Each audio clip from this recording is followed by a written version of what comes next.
道真仙竟能悟出一条，已是不易。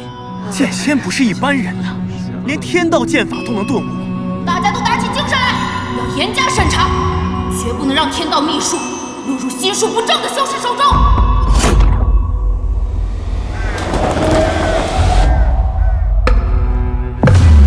我才是无极剑派的真正传人。师尊的一剑劈天门，我怎么领悟出天道剑法了？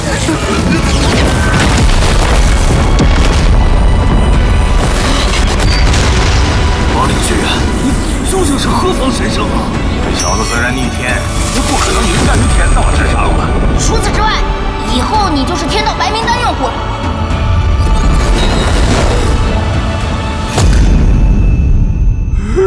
老子这一生能给您打狗，